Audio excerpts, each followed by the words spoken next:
Mais avant ça, on a la question de Corinne, une téléspectatrice, on va s'en sortir, qui aimerait savoir comment soigner un corps sur l'orteil qui ne guérit pas. On y répond dans quelques instants, Corinne, mais également à Guillemette, Karine, dans notre dossier du jour consacré aux pieds. Beaucoup de prénoms dans cette émission.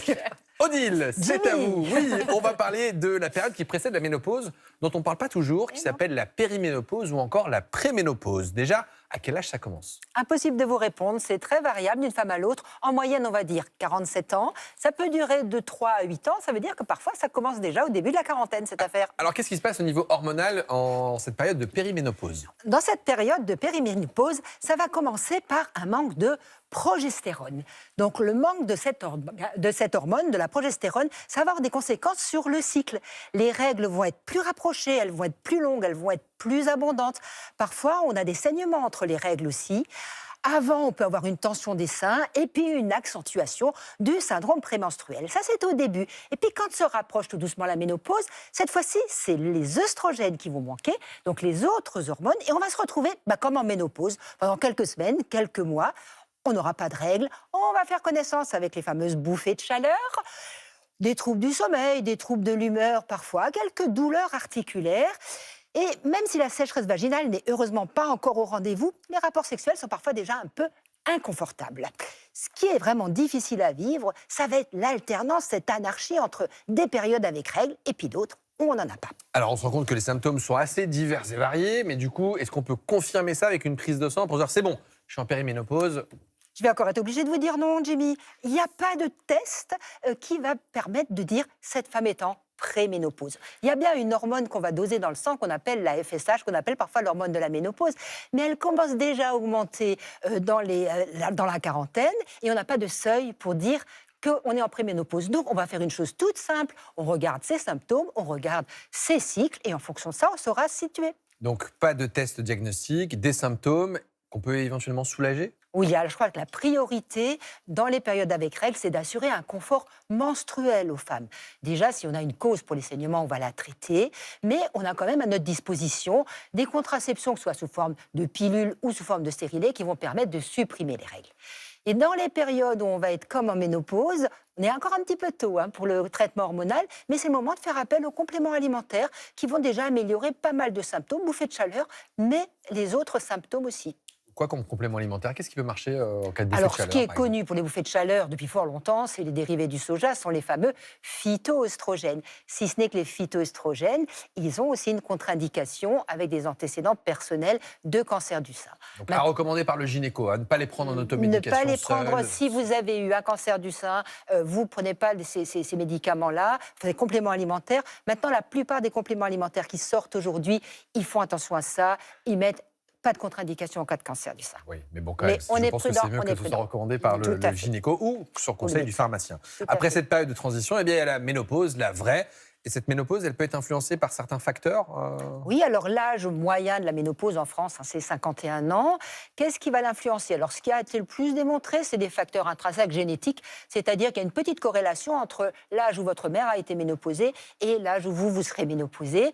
On a des facteurs dits extrinsèques, c'est-à-dire le tabagisme va avancer l'âge de la ménopause, ou si on a eu une chimiothérapie, ça va aussi jouer sur l'âge de la ménopause. En revanche, et c'est souvent une question que posent les femmes, l'âge auquel on a eu ses premières règles ne va pas influencer l'âge de la ménopause. C'est pas parce que vous avez été réglé tôt que vous serez ménopausé tôt. Ça, c'est pas une raison. Le nombre d'enfants ne va pas jouer non plus. Et celles qui ont suivi un parcours de PMA, eh bien, la ménopause arrivera à l'âge prévu. Un mot pour finir, pour peut-être dire que, attention, on ne va pas tout mettre sur le compte de la périménopause ou des hormones. Oui, alors on est bien d'accord que c'est une période qui n'est pas facile à vivre parce que c'est un vrai chahut hormonal, mais ça n'explique pas tout. On est aussi au milieu de sa vie. Donc, on va regarder ce qu'on en a fait jusqu'à présent et puis qu'est-ce qu'on a l'intention d'en faire maintenant. Et c'est aussi un vrai virage à négocier, ça. Et donc, moi, j'aimerais vraiment qu'on ne réduise pas les femmes à leurs hormones. Elles valent infiniment mieux que ça. Et merci beaucoup de toutes ces précisions, Odile. Et tout de suite, on prend le pouls de la France, direction les Landes.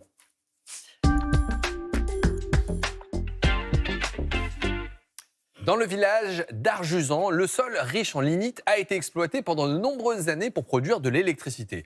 Le site industriel a été démantelé dans les années 90 à cause de la présence d'amiante et il est aujourd'hui accusé d'avoir empoisonné ses ouvriers. Elsa Téton, Benoît Lordelot et Stéphane Juvédo.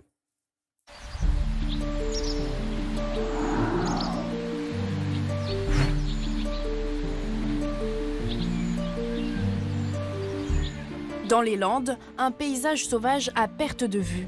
Ici, le pin, essence reine du département, se mêle à une nature luxuriante, à une faune abondante. Bienvenue à la réserve naturelle nationale d'Arjuzan. Sur 2700 hectares, 7 lacs et leurs plages. Une forêt et ses innombrables chemins de randonnée invitent à la détente. Mais il y a une trentaine d'années, cette carte postale ressemblait plutôt à ça.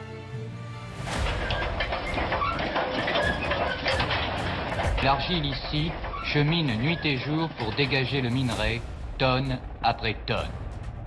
De 1959 à 1992, cette gigantesque mine à ciel ouvert exploite l'or noir du département, le lignite.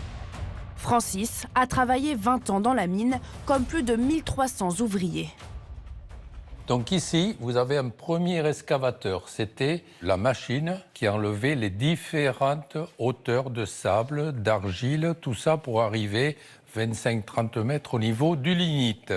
Ensuite, on voit le tracé des bandes transporteuses qui allaient jusqu'à 2 km, 2 km et demi, qui prenaient ce lignite, qui l'amenaient au niveau des chaudières et ensuite qui partaient sur la centrale thermique. C'est dans cette centrale que le lignite était ensuite chauffé pour produire 19 milliards de kilowattheures d'électricité par an, la consommation d'une ville comme Bordeaux à l'époque. Cette énergie ainsi créée va, durant 30 ans, aider à l'expansion du sud-ouest et à votre confort. Mais l'extraction du lignite coûte cher pour un faible rendement. En 1992, la centrale est démantelée. Une découverte alarme alors les ouvriers comme Patrick. Près de 1000 tonnes d'amiante sont retrouvées dans les bâtiments et les machines, un matériau hautement cancérogène. Les protections dans les cellules électriques, c'était de l'amiante. Toutes les plaques de réfrigérants, c'était à base d'amiante. C'était des fibrociments. Il y avait l'amiante absolument partout. On meulait l'amiante, on limait l'amiante et le soir, poup, poup, un coup de soufflette, donc on faisait profiter toute la communauté de l'amiante. Chez les Dupart, l'usine est une histoire de famille. Avant Patrick, son père travaillait déjà à la centrale depuis son ouverture. À Arjuzan, il sera l'une des premières victimes de l'amiante à décéder d'un cancer du poumon. Ça a été compliqué.